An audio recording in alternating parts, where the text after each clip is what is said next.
தாயை விட்டு பிரியாது இருப்பதாக. ஏன்?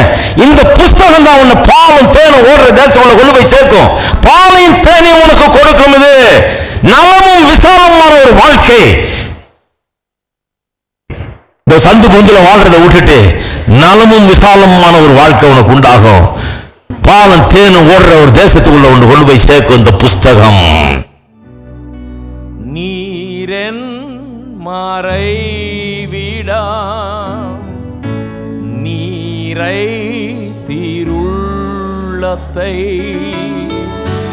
மீட்பேன் கவிகளால் நான் பயப்படும் நாளில் உம்மை நம்புவே உம்மை நம்புவே உம்மில் பலவான் என்று எப்போதும் சொல்லுவே. நீரென் மறைவிடம் நீரை தீருள்ளத்தை மீட்பேன் கவிகளால் நான் பயப்படும் நாளில் உம்மை நம்புவே உம்மை நம்புவே உம்மில் பலவான் என்று எப்போதும் சொல்லுவே.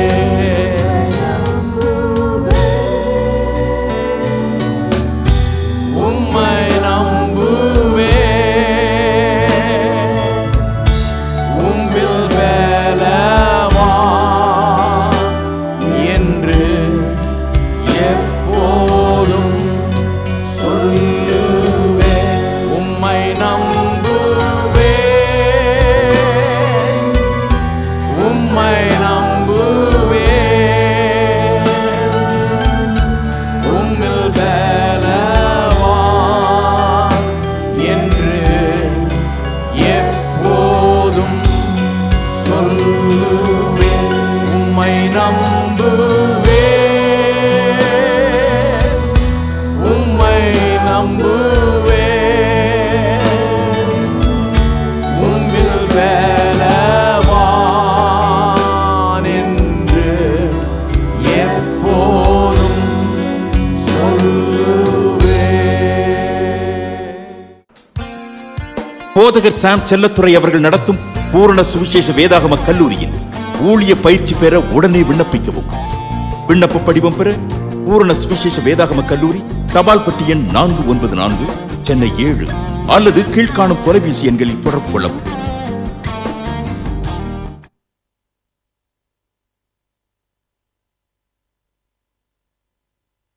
பெரிய வேலையை கர்த்தர் செய்ய முடியும், செய்ய திட்டமிட்டு இருக்கிறார் பாருங்க. ஏன்னா அவர் எப்பவுமே பெருசாதான் திட்டமிடுறாரு. ஏன்னா அவருக்கு தெரியும் முடியும்னு. ஹலோ, நம்ம எப்பவுமே ரொம்ப சின்னதா திட்டமிடுறோம். ஏன்னா நம்ம பாக்கெட்ல எவ்வளவு இருக்குன்னு கணக்கு பார்த்துட்டே இருக்கிறோம். எப்ப பார்த்தாலும் அது எப்படி ஒரு 100 ரூபாய்க்குள்ள வாங்கி முடிச்சிருவோம்.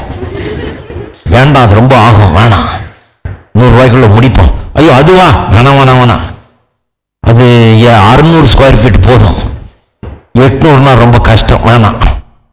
வாயை திறந்த சொல்லவே கூடாது, ரொம்ப கஷ்டம்லாம். சிலர் சொல்லாம இருக்கிறது ரொம்ப கஷ்டமா இருக்குது. வாயை திறந்து முடியாது, ரொம்ப கஷ்டம், ஆனா சொல்லவே கூடாது பாருங்க. சிலருக்கு அதெல்லாம் ஒரு இது, இப்படியேதான் பேசிட்டு இருக்கிறது. நமக்கு அதெல்லாம் வேணாம். ஏன்னா இவங்க ஒரு லெவல்ல இருக்காங்க. இவங்க திங்கிங், இவங்க பேச்சு எல்லாமே அந்த லெவலுக்கு, திட்டமெல்லாம் அந்த லெவல்ல தான் இருக்குது. எதை செய்ய போனாலும் அந்த லெவல்ல தான் திட்டம் போடுறாங்க. கேட்டா சொல்லுவாங்க, பின்ன எப்படி திட்டம் போட சொல்றீங்க, எனக்கு இருக்கிறத வச்சுதான் நான் திட்டம் போட முடியும் அப்படிங்கிறாங்க, இல்லைங்களா? ஆனா அவர் திட்டம் போடுறாரு பாருங்க. அவர் எப்படி திட்டம் போடுறாரு? அவர் உங்க லெவல்ல கொண்டாடாதீங்க. ஏன்னா அவர் பெரியவர், அவருக்கு எல்லாம் காலியா இல்ல, அவருடைய அக்கௌண்ட் ஒன்றும் காலியா இல்ல, அவர் பஞ்சத்துல ஒன்றும் அடிபட்டு இல்ல, அவர் கஷ்டத்துல இல்ல, அவர் எங்க லோன் கிடைக்குன்னு பார்த்துக்கிட்டு இல்ல.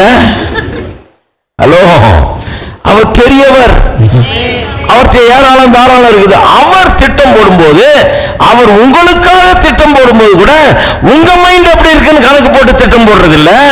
அவருடைய மனதின் அளவின்படி, அவருடைய எண்ணங்களின் அளவின்படி தான் உங்களுக்கு திட்டமிடுகிறார்.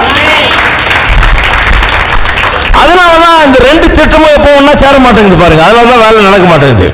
அவர் ஒரு பெரிய திட்டத்தை வச்சிருக்கிறாரு. நாம எவ்வளவு சின்னதா போட முடியுமோ அவ்வளவு சின்னதா போடுறோம். நாம ஏன் சின்னதா போடுறோம்? நம்ம புத்தி அப்படி இருக்குது. அவர் ஏன் பெருசா போடுறாரு? ஏன்னா அவர் புத்தி அப்படி இருக்குது. அதான் சொல்றாரு,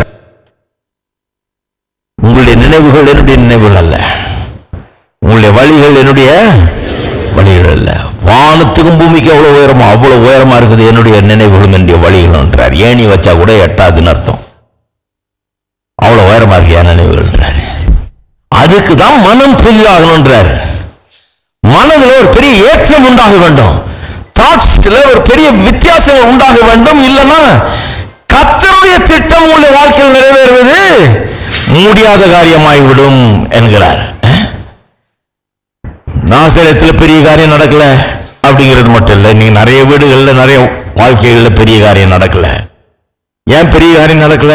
கிறிஸ்தவர்கள் இருக்காங்க பாருங்க, அவங்க ஒரு விதமா சிந்திக்கிறாங்க. அவங்க என்ன சொல்றாங்க, சிலருக்கு கர்த்தர் பெரிய காரியம் வச்சிருக்காரு பிரதர், சிலருக்கு ஒண்ணுமே வச்சில்ல. அவர் இன்னும் எந்த பிளானும் இல்லாம எல்லாரையும் உண்டாக்கிட்ட மாதிரி வச்சிருக்கிறாங்க. சிலர் எல்லாம் சும்மா அப்படியே சுத்திட்டு இருக்கிறது வச்சிருக்காரு. சிலர் பெரிய ஆளுங்களை ஆறதுக்காக வச்சிருக்கிறாரு அப்படின்னு. அவர் அதிர்ஷ்டக்காரருங்க, அவர் கர்த்தர் நிறைய வச்சிருக்கிறாரு. நான் துரதிர்ஷ்டம், நம்ம கர்த்தர் ஒண்ணு பெருசா வச்சில்ல. இப்படிதான் பேசுறாங்க. ஊழியக்காரில் இப்படி பேசுறதுதான் கேட்டிருக்கேன். சிலர் என்ன சொல்லுவாங்க, உங்களுக்கு கர்த்தர் ஆசீர்வதிச்சிட்டாரு, உங்களுக்கு ஏதோ திட்டம் வச்சிருக்காரு கர்த்தர், நமக்கு அப்படி ஒண்ணும் இல்லையே, இல்லைன்னா எதுக்கு இருக்கிறீங்க? அப்புறம் கர்த்தர் உங்களை பற்றி எந்த திட்டமும் வச்சு இல்லையா? என்னது யோசனை? இதெல்லாம் சரியே கிடையாது பாருங்க. கர்த்தரையே டிஸ்கிரெடிட் பண்றா மாதிரி இருக்குது. கர்த்தர் ஒண்ணு யோசனை எல்லாம் வச்சிருக்கிறாரா? உங்களுக்கு ஒரு 10 பிள்ளைங்க இருக்குதுன்னு வைங்க, யாருக்காவது இருக்குதா? யாருக்குமே இல்லை பாருங்க. எங்க வீட்டுல கிட்டத்தட்ட இருந்தது 9 இருந்தது. 9 பிள்ளைங்க இருந்தது. எங்க அப்பாட்ட கேட்டீங்கன்னா அவர் ஒண்ணுக்கு நல்ல திட்டம் வச்சிருக்கேன், மீதி எல்லாம் அவ்வளவு தெரியாது எனக்கு, எப்படியோ போட்டோம் அப்படின்னு சொல்ல மாட்டாரு. எல்லாத்துக்கும் நல்ல திட்டம் தான் யோசிச்சு வச்சிருக்காரு அவரு. எல்லா பிள்ளைகளும் நல்லா வரணும், எல்லாமே நல்லா இருக்கணும், எல்லாருமே நல்ல விதமா வாழணும் அப்படிங்கிற ஒரு திட்டம் தான். யாருமே பெற்றோர் அப்படித்தானே இருப்பீங்க. 4 பிள்ளைங்க இருந்தா 4 பேருக்கும் நல்ல திட்டம் தான் வச்சிருப்பீங்க. ஒண்ணுக்கு நல்ல திட்டம் வச்சுட்டு மீதிக்கெல்லாம் எப்படியோ போய் விட்டுருவீங்களா? கிடையாது. அப்ப கர்த்தர் எல்லாருக்கும் நல்ல திட்டம் தான் வச்சிருக்கிறாரு. பெரிய காரியங்களுக்காக தான், பெரிய காரியங்களை தான் உங்களுக்காக நினைத்து வைத்திருக்கிறார், எண்ணி வைத்திருக்கிறார். நீங்க அதை நினைக்கிறது இல்லை, அதான் பிரச்சனைங்க. அநேக நேரத்தில் நாம அதை நினைச்சு பார்க்கறது இல்லை பாருங்க. நாம நம்மளை ரொம்ப சாதாரணமா நினைச்சிடறோம், நம்மளே நம்ம மட்டம் தட்டிக்கிறோம், நம்மளை ஒண்ணு இல்லைன்னு நாமளே சொல்லிக்கிறோம், சொல்லி நம்மளை ஒண்ணு இல்லாம ஆக்கிடுறோம். அதுதாங்க பிரச்சனை. பெரிய காரியங்கள் நம்ம வாழ்க்கையில ஏன் நடக்கிறது இல்லைன்னா நாம விசுவாசிக்கிறது இல்லை. இயேசு வளர்ந்த ஊருக்கு போறாரு, அங்கேயே ஒண்ணும் செய்ய முடியல. ஏன்னா வளர்ந்த ஊர்ல தான் பிரச்சனை. ஏன்னா அங்கேயே அவர் சுத்திட்டு அங்கேயே விளையாண்டுட்டு இருந்ததுனால இவரை பார்த்தோம்னா ரொம்ப சாதாரணமா நினைச்சுட்டாங்க. அதனாலதான் கிறிஸ்தவங்கிட்ட ரொம்ப பிரச்சனை. கோயில் போன மாதிரி அவங்க கோயிலே இருந்துட்டாங்க, பைபிள் தூக்கிட்டு போறதும் வர்றதும், எப்ப பார்த்தாலும் எல்லாமே இயேசுவை பாடி, எந்த காலத்துல அந்த பாட்டெல்லாம் எனக்கு தெரியுங்க, எனக்கு தெரியாத பாட்டே கிடையாது, நான் கோயிலில் கூட பாடி இருக்கிறேன். இதனாலதான் பிரச்சனை. கோயில் போன மாதிரி இருந்துட்டதுனால பெரிய காரியம் ஒண்ணு நடக்க முடியல. ஏன்னா அவங்களுக்கு என்னன்னா இது நமக்கு தெரியாதா? நமக்கு எங்க சொந்தக்காரங்க ஒருத்தங்க பாருங்க, ஏதோ வாழ்க்கையெல்லாம் அடிபட்டு ரொம்ப எல்லாம் ஒன்றும் இல்லாம ஆகி ஒரு பெரிய பிரச்சனையாகி திருமண வாழ்க்கை எல்லாம் கெட்டு போய் எல்லாம் இதாகி ஒரு தடவை அப்படி சும்மா வழியில பார்த்தேன் பாருங்க. நான் சொன்னேன், இங்கே பட்டணத்துல தானே இருக்க, வா கோயிலுக்கு வா, கர்த்தருடைய வார்த்தையத்தை கேளு, நல்லா இருக்கட்டுமேன்னு சொன்னேன். நான் சாதாரணமாக அப்படியே சொல்ல மாட்டேன் பாருங்க. கூப்பிட்டு பிரயோஜனம் இல்லை இவங்கள. நான் சொன்னேன் இந்த மாதிரி வா கொஞ்சம் நல்லா இருக்கும் அப்படின்னேன். அது சொல்லுது, என்ன சொல்ற நீ? நான் 30 வருஷமா கோயில்ல இருக்கிறேன், எனக்கு தெரியாத நீ சொல்ல போறியா நீ அப்படின்னு. போயிட்டு வாமா தோத்துறேன்ட்டு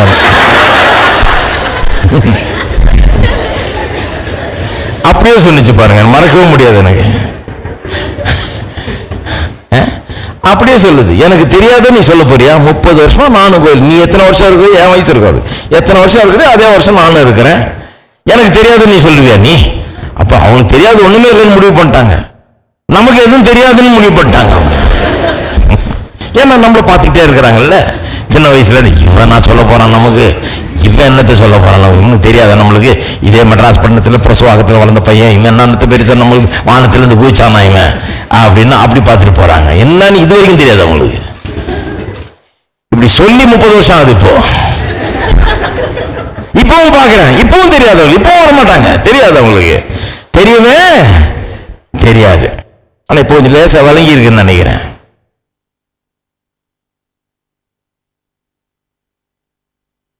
பெரிய காரியங்கள் ஒன்றும் நடக்காது. இன்னும் எத்தனை வருஷம் கிறிஸ்தவங்களா இருந்தாலும் பெரிய காரியம் ஒன்றும் நடக்காது. இந்த நாசரேத்து ஊரார் மாதிரி அவங்க சில கிறிஸ்தவர்கள் எல்லாம் இதுலயே இருந்துட்டதுனால வழங்குறது இல்லை. அதனால மற்றவங்க எல்லாம் வர்றாங்க, டக்குன்னு பிடிச்சிக்கிறாங்க, நம்மளுக்கே ஒரு போதனை கொடுப்பாங்க. அந்த மாதிரி ஆளுகள் ஆயிட்டாங்க சிலர்லாம். சரி, அப்ப விசுவாசித்தால் எல்லாம் கூடும். எல்லாம் சொல்லுங்க, விசுவாசிக்கிறவனுக்கு எல்லாம் கூடும். அதனால பாருங்க, கானான் தேசத்தை போய் சுதந்திரிக்கிறதுக்குள்ள போறதுக்கு முன்னாடி கர்த்தர் ஒரு பாடம் எடுக்கிறாரு, அவங்களுக்கு லெசன் எடுக்கிறாரு. பாருங்க, யோசுவாவின் புஸ்தகம் 1ஆம் அதிகாரத்துக்கு திருப்பம். எல்லாம் நிறைய பார்த்த வசனம் அது. யோசுவா 1:8, இந்த நியாயப்பிரமாண புஸ்தகம் உன் வாயை விட்டு பிரியாது இருப்பதாக, இதில் எழுதியிருக்கிறபடி எல்லாம் நீ செய்ய கவனமாயிருக்கும்படி இரவும் பகலும் அதை தியானித்துக் கொண்டிருப்பாயாக. அப்பொழுது நீ உன் வழியை வாய்க்க பண்ணுவாய், புத்திமானாய் நடந்து கொள்வாய். கடைசி 2 சென்டென்ஸ் ஆங்கிலத்தில் ரொம்ப ஜோரா வந்திருக்குது. Then you will make your way prosperous, then you will have good success னு வருது. எப்ப சொல்றாரு ஆண்டவர்? எரிகோ பட்டணத்தை போய் இவங்க எடுக்க சொல்றாரு. அது தந்துட்டு, அந்த பட்டணத்தை உனக்கு தந்துட்டேன்றாரு, போய் எடுத்துக்கொன்றாரு. எடுக்கிறதுக்கு முன்னால இவங்க ஒரு சில காரியங்களை பண்ண சொல்றாரு. இப்ப பாருங்க, இதுல ஒரு சிறிய காரியத்தை கவனிக்கணும். இதுவரை நான் சொன்னதில்லை, இது இப்படி சொன்னதில்லை, சொல்றேன் கவனிங்க. இவ்வளவு நாள் கர்த்தர் இவங்க எல்லாம் பண்ணாரு. பாருங்க, எகிப்தில அடிமைத்தனத்தில் இருந்தாங்க, விடுவிக்கிறதுக்கு இவங்க ஒன்றும் பண்ணல. கர்த்தர் தான் வாதைகள் அனுப்பினாரு. பார்வோன் அவ்வளவு பயங்காட்டி போனா போதன் ஆயிடுச்சு அவனுக்கு. அந்த மாதிரி ஆக வச்சு அனுப்பிச்சாரு. யாரு? இவங்க எல்லாம் பண்ணாங்களா? ஒண்ணுமே பண்ணல. இவங்க என்ன பண்ணாங்க? வேடிக்கை பார்த்துட்டு இருந்தாங்க. எல்லாம் மூட்டை கட்டி வெளியே கிளம்புனாங்க. இவங்க ஒண்ணும் பண்ணல, எல்லாம் அவர் பண்ணிட்டாரு. ரட்சிப்புல நீங்க ஏதாவது பண்ணீங்களா? தேவன் தம்பி குமாரன் அனுப்பினாரு, சிலுவையில மரிக்க செய்தாரு, மரித்தவரை உயிரோடு எழுப்பினாரு, பிதாவின் வலது வாசல் வீட்டிற்க பண்ணாரு, பரிசுத்தாவியானவர் அனுப்பினார். இதுல நமக்கு வந்து பங்கு கிடையவே கிடையாது. நம்ம ஒண்ணுமே பண்ணல, அவர் தான் எல்லாத்தையும் பண்ணிட்டாரு. அதனால எகிப்துல இருந்த அடிமைத்தனத்துல இருந்த மக்களை விடுவிக்கிறதுக்கு இவங்க ஒண்ணும் பண்ணல, அவரே எல்லாம் பண்ணிட்டாரு. பண்ணிட்டு வனாந்தரத்துல கொண்டாந்து லெசன் எடுத்தாரு பாருங்க, கூடாது ஒண்ணும் இல்லைன்னு. அதுலயும் அவரே எல்லாம் பண்ணிட்டாரு. மன்னா வர்றதுக்கு இவங்க ஏதாவது பண்ணாங்களா? உபவாச பூஜை அப்ப கூட்ட வச்சாங்களா? ஆண்டவரே மன்னா அனுப்பும், இன்னைக்கு மன்னாவுக்கு உபவாசம், இந்த செவ்வாய்க்கிழமை அப்படின்னு ஏதாவது மீட்டிங் வச்சாங்களா? கிடையாது. இவங்க ஒரு உபவாசம் இருக்குல்ல, ஒண்ணும் இல்லை, சாப்பிட்டாங்க நல்லா இல்லைங்களா? அப்ப இவங்க ஒண்ணுமே பண்ணல, அவர் எல்லாம் பண்ணிட்டாரு. தண்ணிக்கு இவங்க ஏதாவது பண்ணாங்களா? ஒண்ணுமே பண்ணல, தண்ணி அவர் கொடுத்துட்டாரு இல்லையா? கறிக்கு இவங்க ஏதாவது பண்ணாங்களா? ஒண்ணுமே பண்ணல. இவங்க வலையிலேயே ஏதாவது எடுத்துன்னு போனாங்களா? காத்துக்கு அடிக்கிறதுக்கு ஏதாவது வீசினாங்களா? ஒண்ணும் கிடையாது. அவர் அடிக்க வச்சாரு, அவர் தள்ளினார் இந்த பக்கம், அது வந்து கொட்டிச்சு வந்து நல்லா உரிச்சு சாப்பிட்டாங்க, அவ்வளவுதான். இவங்க ஒண்ணுமே பண்ணல, எல்லாம் அவர் பண்ணிட்டாரு. இப்போ கானான் தேசத்துக்கு வந்துட்டாங்க. இங்க வந்து எரியோ பட்டணத்துக்கிட்ட வந்த உடனே அங்கேயே அவங்க பாருங்க, மண்ணா என்னாலாம் மறந்துட்டு இப்போ வந்து அந்த இதையே சாப்பிட ஆரம்பிச்சிட்டாங்க, தேசத்தின் விளைச்சலையே சாப்பிட ஆரம்பிச்சிட்டாங்க. அப்படிப்பட்ட ஆட்கள் ஆயிட்டாங்க. கானான் தேசத்துக்குள்ள நுழையணும் பாருங்க. இப்போ நுழையிறப்ப கர்த்தர் சொல்றாரு, இப்ப கவனி, இவ்வளவு நாள் எல்லாம் நான் பண்ணிட்டேன் உனக்கு, இப்போ ஒரு ரிக்குவயர்மெண்ட், இப்ப நீ கொஞ்சம் ஒத்துழைக்கணும். குழந்தைங்களுக்கு ஊட்டி விட்டுறோம் இல்லையா? 20 வயசு பிள்ளைய வந்து எனக்கு நீயும் ஊட்டி விட்டுருன்னா போய் எடுத்து போட்டு நீயே சாப்பிட்டுக்க, நீயே தட்டை கழுவி வச்சுட்டு போடணும் இல்லையா? உனக்கு என்ன போடுறது, உனக்கு என்ன ஊட்டுறது, நீயே சாப்பிட்டுக்கணும். அப்ப சொல்றாரு, இவ்வளவு நாள் எல்லாம் பண்ணிட்டேன் எல்லாம், இப்போ உனக்கு கோஆபரேட், நீ உன்னை வந்து ஒரு டம்மி மாதிரி வச்சிருக்க விரும்பல, நீ இதை கோஆபரேட் பண்ணு. நீ போகணுமா அந்த கானான் தேசத்தை, நீ கட்டாத வீடுகள், வெட்டாத கிணறு, தனாத தோட்டம், இதெல்லாம் அனுபவிக்கணுமா? இதெல்லாம் நான் வச்சிருக்கிறதெல்லாம் பெற்று அனுபவிக்கணுமா? நீ கோஆபரேட் பண்ணு. எப்படி கோஆபரேட் பண்ணும்? நீ என்ன பண்ணும்? இந்த புஸ்தகத்தை உன் வாயில வைக்கணும். ஏன்னா பெற்றோர் வந்து வாயில வேற எதையும் வச்சிருந்ததுனால தான் போய் சேர்ந்துட்டாங்க. அதான் சொல்றாரு. அவங்க வாயில என்ன இருந்தது? கர்த்தர் சொல்றாரு, இந்த தேசத்தை உனக்கு கொடுத்தேன்னாரு. அவங்க நாங்க செத்தோம்னாங்க. வனாந்திரத்துல சாகரத்துக்காக கர்த்தர் எங்களை கொண்டு வந்தார், எங்களை அடிக்கிறதுக்காக கொண்டு வந்தார், நொறுக்கிறதுக்காக கொண்டு வந்தார். இப்படிதான் பேசுறாங்க பாருங்க. போய் சேர்ந்துட்டாங்க அவங்க. இப்போ நீ வித்தியாசமானவனாயிரு, நீ ஒரு முயற்சி எடு. அது என்ன மாதிரி முயற்சி? இப்ப நீ எடுக்க வேண்டிய முயற்சி என்னன்னா, இந்த புஸ்தகம் உன் வாயில இருக்கிற மாதிரி பார்த்துக்கோ. அது மட்டும் இல்ல, இது சொல்லப்பட்டிருக்கிறவர்கள் செய்யும்படி கவனமாக இருக்கும்படி இரவும் பகலும் அதுவே தியானமாயிரு. சிலர் நினைக்கிறாங்க இது ரொம்ப கஷ்டம்னு. என்ன பிரதர், அப்ப கோயிலுக்கு வரணுங்கிறீங்களா பிரதர்? எப்படி 1 hour ஆகும் எங்க வீட்டுல இருந்து வர்றதுக்கு? 1 hour வந்துட்டு திருப்பி 1 hour போகணும். நீங்க வேற 1.5 மணி நேரம் எடுப்பீங்க. ரொம்ப நேரம் ஆகும் பிரதர், ரொம்ப கஷ்டம்.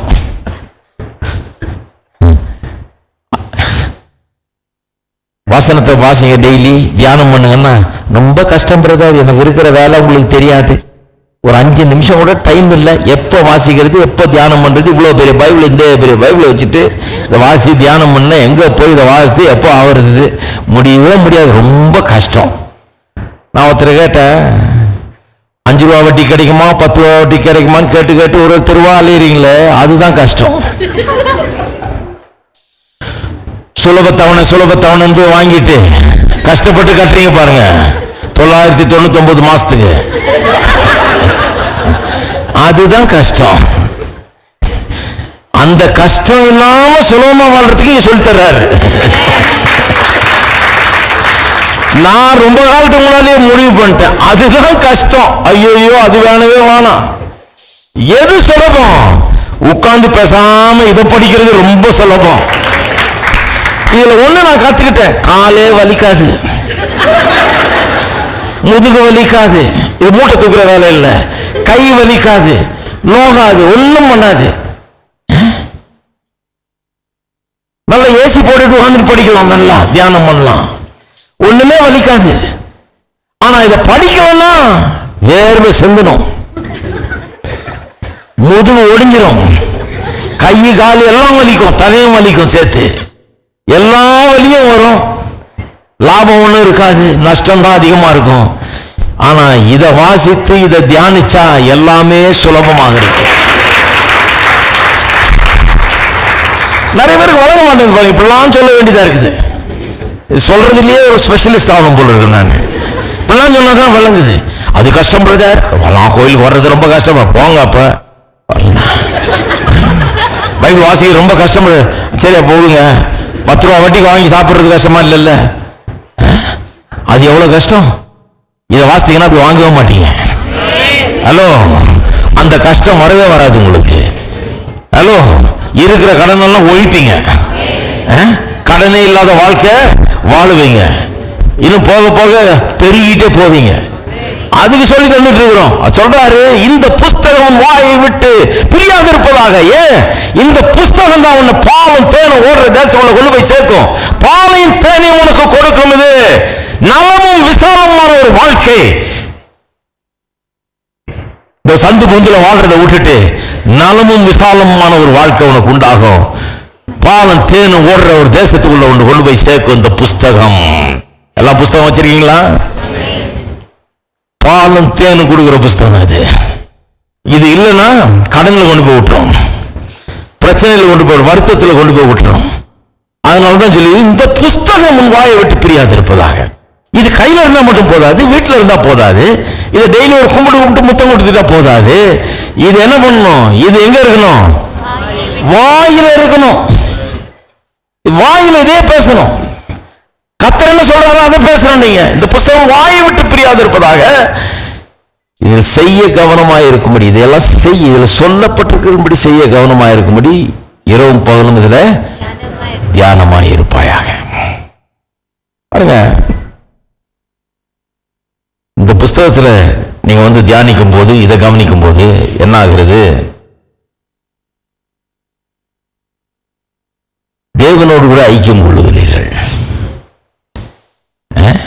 தேவனோடு கூட ஐக்கியம் கொள்ளுங்க. நிறைய பேர் ஃபெல்லோஷிப்ன்றாங்க. சில ஃபெல்லோஷிப் எல்லாம் ஒத்தே வராது. அதான் சில ஆளுங்களை பார்த்தா தூரத்துக்கே ஒரு தோத்திரம் போட்டுருக்கு. பார்ப்போம். ஒருத்தர் கேட்கிறாரு, என்ன இப்படியே தான் தூரத்துல இருந்து கை காட்டு போறீங்க, 10 வருஷம் பொறுத்து பார்ப்பீங்க, அப்புறம் அடுத்தது நேரம். ஆமா பிரதர், அதான பாயிண்டாங்க. உங்கள்கிட்ட உட்காந்து பேசிட்டு இருந்தா உள்ளதும் கெட்டு போயிடும். அப்புறம் எப்படி பிரதர் ஃபெல்லோஷிப் இல்லாம எப்படி? அதான் ஆபிரகாம், ஈசாக்கு, யாக்கோபு, தானியேல், சாத்ராக், மேஷாக், ஆபேத்நேகோ, எலியா, பவுல், பேதுரு, யோவான், யாக்கோபு, இயேசு எல்லாம் இருக்கிறாங்க. இந்த ஃபெல்லோஷிப் ரொம்ப முக்கியம். கதவை பூட்டிட்டு இந்த ஃபெல்லோஷிப்ல இறங்கினா அப்புறம் எல்லாம் சரியாயிடும். அப்புறம் வேற கெட்ட ஃபெல்லோஷிப்பை வச்சுக்க மாட்டோம். நல்ல ஃபெல்லோஷிப் தான் இருக்கும். ப்ரொடக்டிவா இருக்கணும். ஃபெல்லோஷிப்னா பாசிட்டிவா இருக்கணும். நல்ல காரியங்களை பேசக்கூடியதா இருக்கணும். சும்மா வீண் கதை ஊர் கதை பேசுற ஃபெல்லோஷிப்பா இருக்கணும். அந்த ஃபெல்லோஷிப் தேவையே இல்லை. சில ஜப கூட்டம் கூட்டுவாங்க, ஊர் கதை பேசிட்டு இருப்பாங்க. பெண்கள் கூட்டம் கூடுவாங்க, கூட்டிட்டு உன் புருஷன் எப்படி, அந்த மனுஷன் எப்படி இல்லாம பண்றான், அதுக்குள்ள இன்னும் ரொம்ப ஆரம்பிங்க, என் புருஷன் இதே கதை தான் போங்க. இது ஜப கூட்டம் 2 மணி நேரம் 3 மணி நேரம் நடக்கும். இந்த ஜப கூட்டத்தில் 10 நிமிஷம் ஜபம் பண்ணியிருப்பாங்க. 2.25 மணி நேரம் ஆளுக்கு அவங்க புருஷனை அர்ச்சனை பண்ணியிருப்பாங்க. ஹலோ, ஒரு புருஷன் என்கிட்ட சொல்றாரு, என்ன வேர்ல்டு ஃபேமஸ் ஆகி இருக்குதுங்க என் பொண்டாட்டி, என்னை பற்றி ஊரெல்லாம் போய் சொல்லி இருக்குது.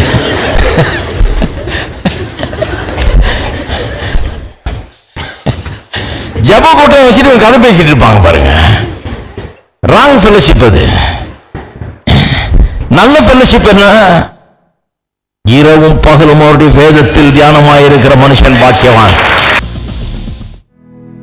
என்னை பூசி காயங்கள் ஆற்றியே, திராட்சை ரசத்தால் என் உள்ளம் தேற்றியே, மரண தருவாயில் என்னை அவர் கண்டார் அன்பால், எரிகோ நகர் வீதிதனிலே.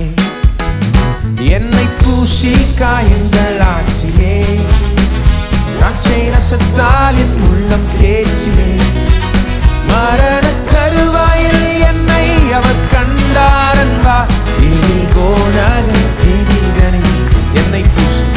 என்னை பூசி காயங்கள் ஆற்றியே, திராட்சை ரசத்தால் என் உள்ளம் தேற்றியே, மரண தருவாயில் என்னை அவர் கண்டார் அன்பால், எரிகோ நகர் வீதிதனிலே.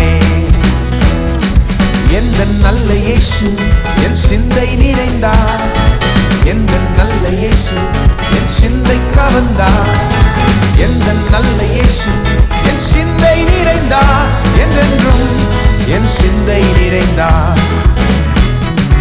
எந்த நல்ல இயேசு என் சிந்தை நிறைந்தார், எந்த நல்ல இயேசு என் சிந்தை கவர்ந்தார், எந்த நல்ல இயேசு என் சிந்தை நிறைந்தார், என்றென்றும் என் சிந்தை நிறைந்தார்.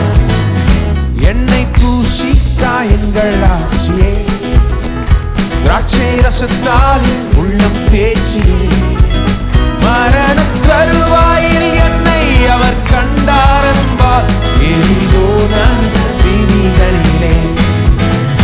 என்னை பூசி காயங்கள் ஆற்றியே, திராட்சை ரசத்தால் மரண அவர் கண்டார் அன்பால், எரிகோ நகர் வீதிகளிலே. எந்த நல்ல இயேசு என் சிந்தை நிறைந்தார், எந்த நல்ல இயேசு என் சிந்தை கவர்ந்தார், எந்த நல்ல இயேசு என் சிந்தை நிறைந்தார், என்றென்றும் என் சிந்தை நிறைந்தார். எந்த நல்ல இயேசு என் சிந்தை நிறைந்தார், எந்த நல்ல இயேசு என் சிந்தை கவர்ந்தார், எந்த நல்ல இயேசு என் சிந்தை நிறைந்தார், என்றென்றும் என் சிந்தை. எந்த நல்ல இயேசு, எந்த நல்ல இயேசு என் சிந்தை நிறைந்தார், எந்த நல்ல இயேசு என் சிந்தை கவர்ந்தார், எந்த நல்ல இயேசு என் சிந்தை நிறைந்தார், என்றென்றும் என் சிந்தை நிறைந்தார். ஒரு முறை, ஓ எந்த நல்ல இயேசு என் சிந்தை நிறைந்தார், எந்த நல்ல இயேசு என் சிந்தை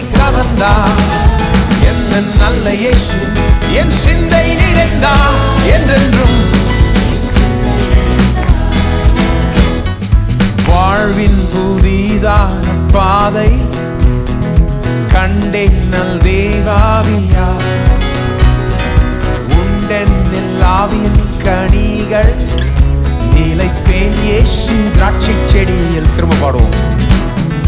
வாழ்வின் புதிதான பாதை கண்டேன் நல் தேவாவியா,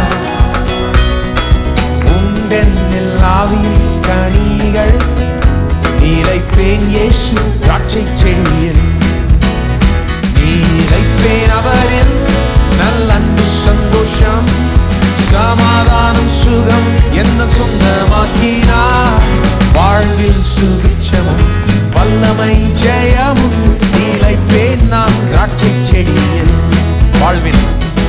வாழ்வின் புனிதான பாதை கண்டேன் நல் தேவாவியா, உன்னென்னில் ஆவியின் கனிகள் நிலைப்பேன் இயேசு திராட்சை செடி. நிலைப்பேன் அவரில் நல்ல அன்பு சந்தோஷம் சமாதானம் சுகம் என்ன சொந்தமாக்கினார். வாழ்வில் சுபிட்சமும் வல்லமை ஜெயமும் நிலைப்பேன் நான் திராட்சை. நிலைப்பேன் அவரில் நல்ல அன்பு சந்தோஷம் சமாதானம் சுகம் என்ன சொந்தமாக்கினார். வாழ்வில் சுபிட்சம் வல்லமை ஜெய